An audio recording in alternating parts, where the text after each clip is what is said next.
اتنی بڑی سے بڑی ٹینشن ہونا, ٹائم سب سے بہترین مرہم ہے, یہ خوب یاد رکھو. جب میرے پاس کوئی پریشان آدمی آتا ہے نا, جس کو کوئی بہت بڑا غم پہنچا ہو, اس کی حالت خراب ہو رہی ہو, میں اسے ایک بات لازمی کہتا ہوں کہ وقت سے بہترین مرہم دنیا میں کوئی نہیں. یہ ٹائم گزار لو, اس ٹائم کو کیا کرو, گزارو بس. جیسے جیسے ٹائم گزرے گا نا, حالات اپنے آپ کو خود ہی ایڈجسٹ کرتے چلے جائیں. اللہ نے انسان کے باڈی میں ایسی ایک لچک رکھی ہے. میں نے ایک ڈاکٹر صاحب سے پوچھا, ڈاکٹر صاحب اب پین کلر ایجاد ہو گیا ہے, درد ہوتا ہے, لوگ ٹیکا لگاتے ہیں, پہلے زمانے میں کیا ہوتا تھا, داڑھ کے درد کی تکلیف کتنی زیادہ ہوتی ہے نا, داڑھ کا درد ہو رہا ہو, اب تو پین کلر کھا لیتے ہیں لوگ. تو کیا کرتے تھے, 2-4 دن کے بعد تو مرنے لگتے ہوں گے. انہوں نے کہا اللہ نے ایسا سسٹم بنایا ہے, پین جب زیادہ عرصہ چلتا ہے نا باڈی, یا تو وہ خود ہی باڈی اس کو کم کر دیتی ہے, یا وہ فیل ہونا کم ہو جاتا ہے. تو اللہ بھی تو ہے نا, اللہ کی میاں کا بھی تو ایک سسٹم ہے بنایا ہوا. جیل میں جو لوگ قید میں چلے جاتے ہیں, لمبے لمبے عرصے قید رہتے ہیں, جب وہ چھوٹ کے آتے ہیں بتاتے ہیں کہ شروع میں ہم 2-3 دن خودکشی کے خیال آتے تھے اس کوٹری میں, یار کیسے نکلیں گے, کہاں جا کے سر مارے. کہہ رہے 1 ہفتہ 2 ہفتہ 3 ہفتہ 4 ہفتہ, اس کے بعد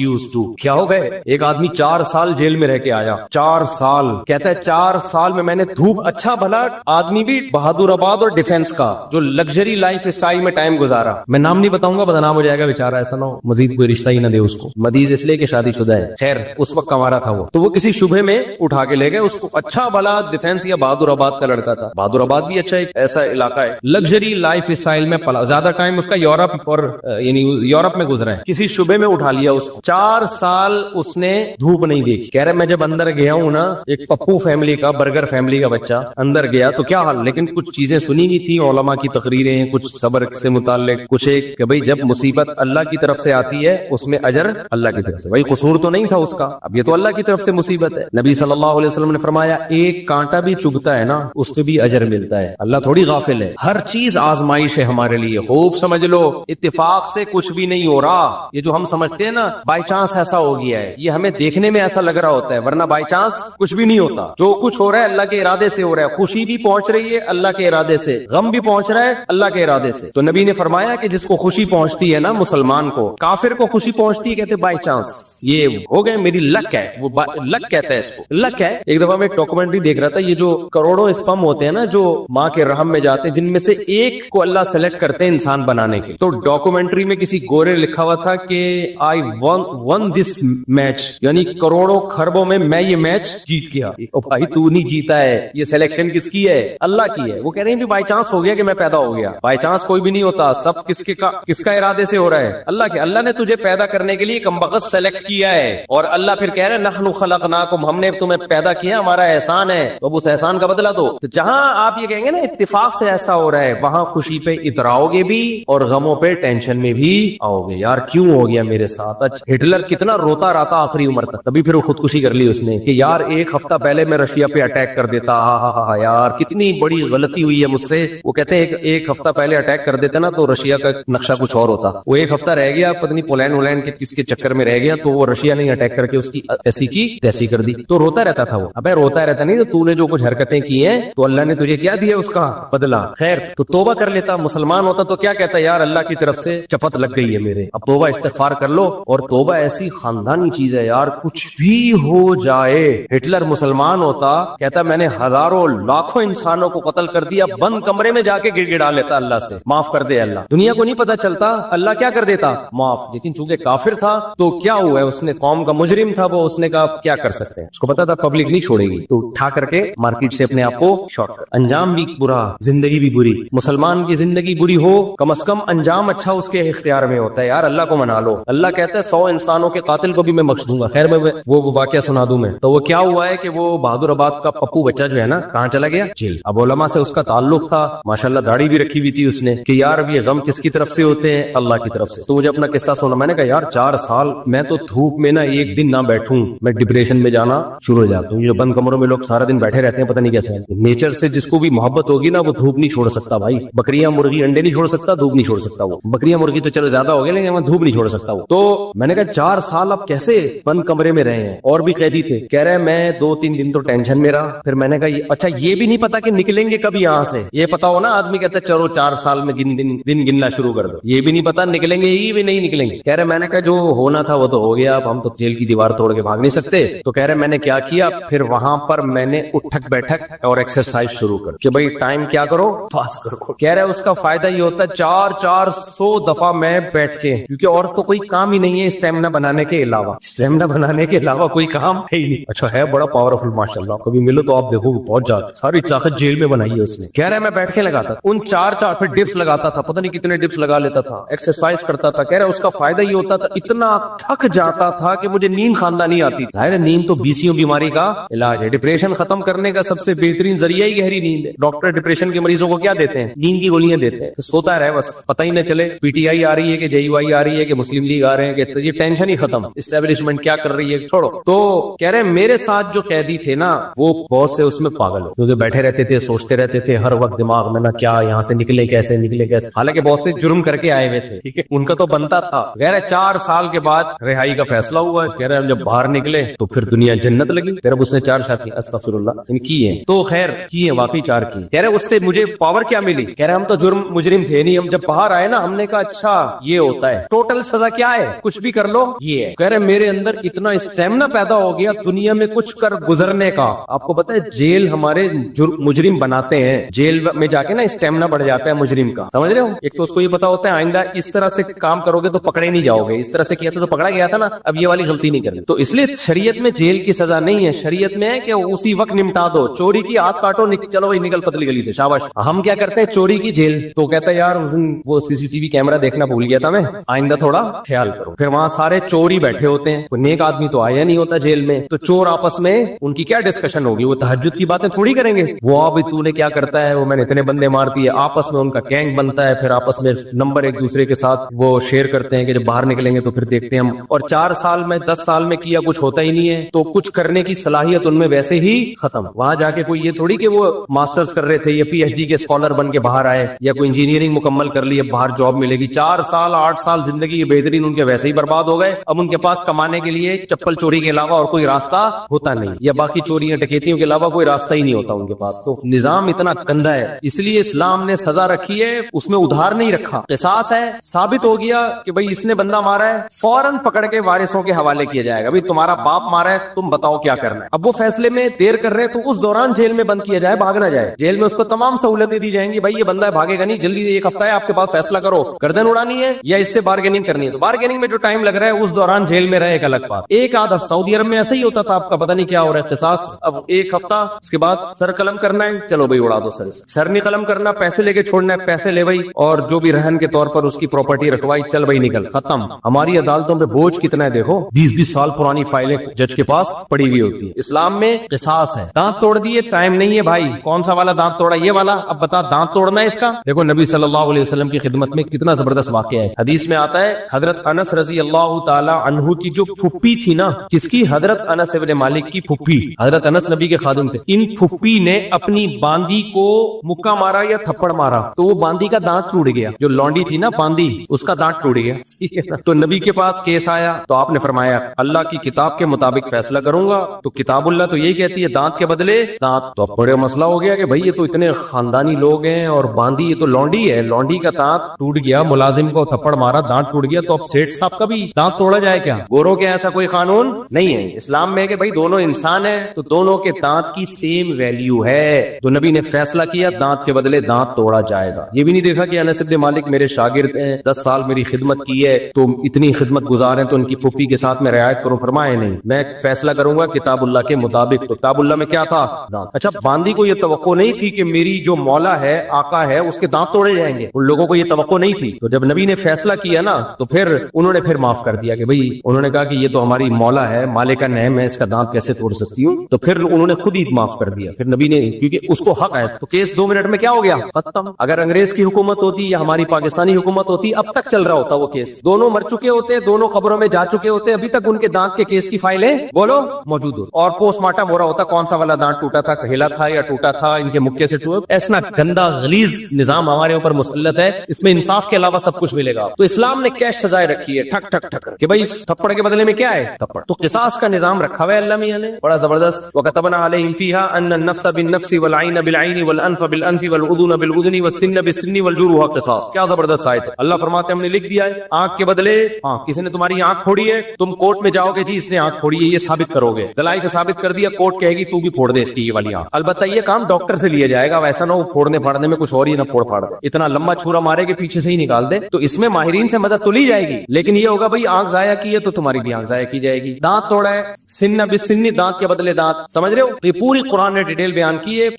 یہ ہوتا ہے انصاف, اٹ از کالڈ انصاف. اس میں جس نے جرم کیا شراب پی کے آیا تھا یا بغیر شراب کے کیا ہے, اس سے کوئی فرق نہیں پڑتا. یورپ امریکہ میں ہوتا ہے پی کے آپ نے دانت توڑ دیا تو کہتے ہیں سزا ہلکی ہے, کیونکہ آپ پیے ہوئے تھے, آپ کو ایکچولی پتہ نہیں تھا کہ میں کیا کر رہا ہوں. اسلام کہتا ہے پینا یہ آپ کا ہیڈ ایک ہے, جو جرم پینے کے بعد ہوگا آپ کو اس کی پوری سزا ملے گی. تبھی اسلام میں احناف کا یہ موقف ہے کہ شراب پی کے طلاق دے دی تو ہو جائے گی. آپ یہ نہیں کہہ سکتے کہ میں نشے میں تھا ہو جائے گی طلاق. کسی حدیث سے نہیں ہمیں پتا چلتا کہ نشے میں طلاق واقع نہیں ہوتی, خوب سمجھ لو. تو اگر شراب کسی نے خود پی ہے تو وہ اس کا ایسا نہیں ہے کہ اپنے تصرفات اس کے کالعدم ہوں گے, تو بندہ مارے گا. شراب پی کے بندہ قتل کر دیا نا تو شرابی سے قصاص لیا جائے. حالانکہ قصاص تو ایسی چیز ہے جو شبہ سے بھی ساقط ہو جاتی ہے, سمجھ رہے ہو؟ دیکھو ایک مثال دیتا ہوں, آپ نے ڈنڈا گھمایا کسی کے سر پھوڑ دیا, وہ مر گیا, تو قصاص نہیں ہے, آپ کو قتل نہیں کیا جائے گا, دیت دی جائے گی. وجہ اس کی ہے کہ اس میں اس بات کا امکان تھا کہ ہو سکتا ہے یہ قتل نہ کرنا چاہ رہا ہو, غلطی سے بندہ مر گیا. جیسے موسیٰ علیہ السلام نے تھپڑ لگایا تھا قتل کرنے کی نیت سے تھوڑی, تو وہ بندہ ہی مر گیا. اب اس میں قصاص تھوڑی ہے بھائی, ہم نے جان کے تھوڑی مارا ہے. تو ڈنڈے میں اس بات کا امکان ہوتا ہے کہ بھائی ویسے ہی پتھر مار رہا ہو تو قتل کی ارادہ نہ ہو. آلہ جارحہ جسے کہتے ہیں نا, جو قتل ہی کے لیے بنے, بندوق ہے, چاقو ہے, اس سے کوئی مارے گا تو قصاص ہے. سمجھتے ہو کہ نہیں سمجھتے؟ ہاں, ڈنڈے سے کسی نے مارا اور دلائل سے پتا چل گیا کہ اس کی نیت ہی قتل کرنے کی تھی, وہ ایک الگ بات ہے. لیکن نارملی جو ہے نا, جب قتل کے لیے آلہ جارحہ کا ہونا ضروری ہے. اب مسئلہ یہ ہے, میں بات ہی پتہ نہیں بھول گیا جو بتانا چاہ رہا تھا, یہ میں نے ڈنڈے والی مثال کیوں دی ہے. ہاں دیکھو, میں بتانے کا مقصد یہ تھا کہ ذرا سا بھی شبہ آ جائے نا کہ پتہ نہیں اس کی نیت قتل کی تھی یا نہیں تھی, تو اس کا فائدہ کس کو ہوگا؟ قاتل کو. اس سے قصاص نہیں لیا جائے گا, کیونکہ ہو سکتا ہے یہ قتل نہ کرنا چاہ رہا ہو, غلطی سے بندہ مر گیا ہو, یہ تو سر پھوڑنا چاہ رہا ہو, خالی تھپڑ مارنا چاہ رہا ہو. لیکن شراب پی کے کسی نے بندہ مار دیا نا چاقو سے یا بندوق سے, یہاں شریعت قاتل کو فیور نہیں دی. حالانکہ یہ زیادہ فیور بنتا ہے, یار اس کی نیت تھوڑی تھی, تو پی کے ٹہل رہا تھا. تو احناف یہی کہتے ہیں, امام حنیفہ, کہ جب قاتل کو شراب کے بعد اتنا سا فیور نہیں دیا جا رہا, حالانکہ اس کا دماغ کام نہیں کر رہا, تو طلاق تو قصاص سے کم درجے کی چیز ہے. اس میں اگر کوئی پی کے طلاق دے گا نا تو ہو جائے گی, سمجھتے ہو؟ کیونکہ اس کے اس جرم کو فیور نہیں دیا جائے گا اس پہ, کیونکہ پی کیوں تو نے, وہ کہہ سکتا ہے نا میں تو پی ہوئی تھی تو مجھے کیا پتا, پینے سے پہلے تو تجھے پتا تھا نا, پینے کے بعد کچھ بھی ہو سکتا ہے, بندہ بھی مر سکتا ہے, بیوی کو ڈیورس بھی ہو سکتی ہے. یا ایک مشہور سوال ہے کہ پی اس نے, سزا بیوی کو کیوں دے رہے ہو؟ تو طلاق میں شریعت نے مرد کے تصرف کا اعتبار کیا ہے, اس میں عورت کی پوزیشن کو نہیں دیکھا ہے کہ وہ مظلوم تھی یا ظالم تھی. مرد کی, کیونکہ طلاق کہتے ہیں مرد کی ملکیت سے چیز کا نکلنا, اس میں شریعت نے یہ سمجھا نقصان مرد کا زیادہ ہو رہا ہے. سمجھتے ہو کہ نہیں سمجھتے ہو؟ تو اب یہاں پر بھی یہی ہے کہ اگر کوئی بلا وجہ بیوی کو طلاق دے دے تو بھی تو عورت کا کیا قصور ہے, لیکن پھر بھی ہو جائے گی. تو ہم کہتے ہیں شراب پی کے دے رہا ہے تو بطریقہ اولا ہوگی. آج کل بہت زیادہ ہو رہا ہے, اور پھر لوگ فتوے دائیں بائیں سے لے آتے ہیں کہ جی وہ فلاں نے, سعودیہ کے مفتی نے فتوا دیا طلاق نہیں ہوئی چونکہ پیوی تھی, فلاں نے فتوا دیا. آج کیا ہوا ہے, ایک آدمی نے کھڑے کھڑے بیوی کو 6 طلاقیں دی ہیں, سب نے یہاں کے مدارس نے فتوا دیا طلاقیں ہو گئی ہیں. سعودیہ کے کسی مفتی سے لائیو ویڈیو کال پہ بات کی, اس مفتی نے بولا کہ میں کسی فقہ شقہ کو نہیں مانتا, کوئی طلاق نہیں ہے. تو میں نے کہا یہی اس کے جاہل ہونے کی دلیل ہے کہ 1400 سال سے جو اسلامی قانون مرتب ہوا آ رہا ہے, اس جاہل آدمی کو وہ پتا نہیں ہے, اور یہ اٹھ کے آیا ہے اسلام سکھانے کے لیے. یہ جو کہتے ہیں فقہ شقہ نہیں مانتا, اس کا مطلب ہوتا ہے سارے گھاس کھا رہے تھے, ہم اکیلے آئے ہیں دنیا میں جو اب قرآن و سنت کو ہم نے سمجھایا. خیر, تو کہاں سے کہاں چلی گئی, بہت اسپیڈ مار رہا ہوں آج میں. ہاں, بہادر آباد سے پھر وہ جیل سے نکلے. ہاں, تو یہ میں عرض کر رہا تھا کہ اسلام کا نظام کتنا بہتر ہے یار. زنا کیا 100 کوڑے مارو, چھوڑ دو بس اس کو, پھر ملامت نہ کرو اس کو. شادی شدہ نے زنا کیا, رجم کرو, قصہ ختم. چلو بھائی, کمارے نے زنا کیا, 100 کوڑے دونوں کو چترول لگاؤ اور چھوڑ دو. کسی نے زنا کی غلط تہمت لگا دی, 80 کوڑے لگاؤ, چھوڑ دو. چل بھائی, کیس نہیں ہے لمبے لمبے, سمجھتے ہو کہ نہیں سمجھتے ہو؟ تو لمبے لمبے کیس نہیں ہے. تو ہمارے یہاں تو بہت ہی گندا نظام چل رہا ہے یار, اللہ بچا کے رکھیے, جیلوں سے اللہ بچائے. جیلوں میں خارج کی بیماریاں لگتی ہیں, پتہ ہے آپ, ایک دوسرے کی پھوڑے پھنسیاں ٹرانسفر ہو رہے ہوتے ہیں, گندگی کا ایک نظام ہے, بہت ہی گندا نظام ہے جیلوں کا. تو وہ صاحب جیل میں 4 سال جب کاٹ کر آئے تو کہہ رہے میں اتنا کانفیڈنس پیدا ہو گیا, لیکن چونکہ بندہ 2 نمبر نہیں تھا, جب 2 نمبر نہیں تھا تو برائیوں کی طرف نہیں گیا, اچھائیوں میں کانفیڈنس پیدا ہو گیا. تو اچھائی آپ کو بتائے, جس نے میرے بیان سنے ہو ایک اچھائی تو اس کو پتہ ہی ہوتی ہے کہ شادیاں میں نے 4 کرنی ہے. تو کہہ رہے میں جیل سے باہر نکلا نا, بیانات میرے سنے میں تھے, کہتا میں نے سوچا کہ اب کسی کا باپ میرے کو رو کے دکھائے 4 شادیوں سے, کیونکہ اتنی ٹینشن جیل میں کہہ رہے میں نے اٹھا لی ہے کہ اب ٹینشن میرے لیے مسئلہ نہیں, کیونکہ دوسری میں آدمی ٹینشن کی وجہ سے نہیں کرتا نا, کہہ رہے ٹینشن کی ایسی کی.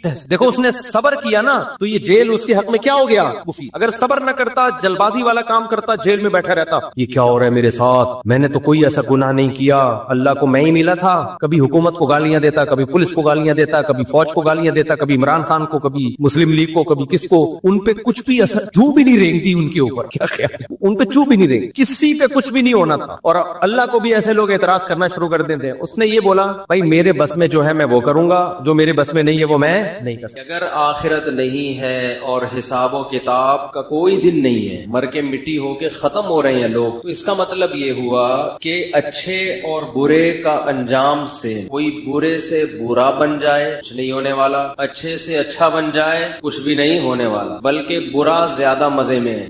برا آدمی زیادہ, مر کے مٹی ہو کے کیا ہونا ہے, ختم. اس بات کو قرآن بہت سارے الفاظ میں مختلف انداز میں بیان کرتا ہے. اس پر تو بہت تفصیل سے بہت دفعہ بات ہو چکی.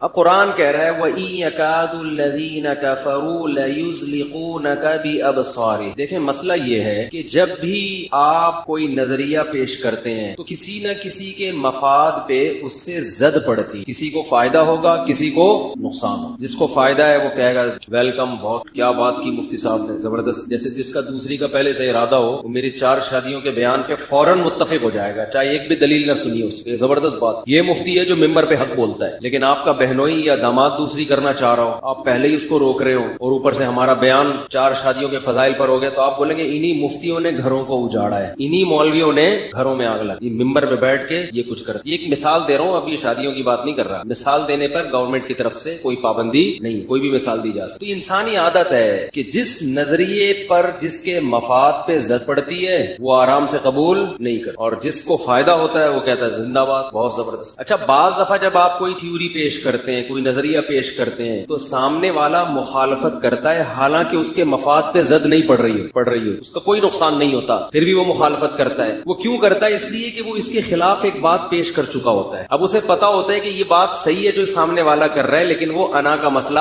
بنا لیتا ہے. یہ بہت بڑی قسم ہے گمراہی کی جو مارکیٹ میں ہول سیل کے حساب سے پھیلی ہوئی ہے. یہ والی گمراہی بھی کم نہیں ہے, یعنی آپ کے مفاد پہ اس سے کوئی زد نہیں پڑ رہی, کوئی آپ کا نہ پیسوں کا مسئلہ نقصان ہو رہا ہے, کچھ بھی نہیں, لیکن چونکہ آپ اس کے خلاف بول چکے ہیں, تقریر کر چکے ہیں یا کہیں بحث کر چکے ہیں, اب آپ کو اپنی بے عزتی محسوس ہوتی ہے تسلیم کر لینے میں. مثال واضح, جیسے میں المہند المفند پہ بات کرنے کے لیے تیار ہوں, مگر آپ چیلنجز پہ بات کرنے کے لیے کیوں تیار نہیں؟ آپ کو ایسے پھینک چکے ہیں لمبی لمبی کہ اب آپ کو پتا ہے پکڑے جائیں گے سیدھا سیدھا. تو ہونا تو یہ چاہیے, آئیے میری غلطیاں بتائیں بھائی, مجھے تو بہت, میں تو سب کو کہتا ہوں یار میری غلطی بتاؤ, کوئی بات میں نے غلط کی ہو ممبر پہ تو بتاؤ, میں رجوع کروں گا, اس میں کیا جا رہا ہے بھائی. لیکن یہ رجوع کرنا آسان نہیں ہو کسی کے کہنے پہ, اور خاص طور پر ایسے کہ جس کو آپ اپنا حریف سمجھتے ہو, مخالف سمجھتے ہو, اس کے کہنے پہ رجوع کرنا آسان نہیں ہوتا. یہ ظرف بہت کم لوگوں کو اللہ نے دیا, اور وہی حق پرست ہوتے ہیں, وہی حق پرست ہوتے ہیں. حضرت ابو بکر کا کمال کیوں ہے, صحابہ میں سب سے اونچا مقام کیوں ہے کہ نبی کی دعوت پر پہلی دفعہ میں ہی لبیک کہہ دیا انہوں نے. اپنے باپ دادا کی رسومات, اپنا کلچر, خاندانی پرمپرا,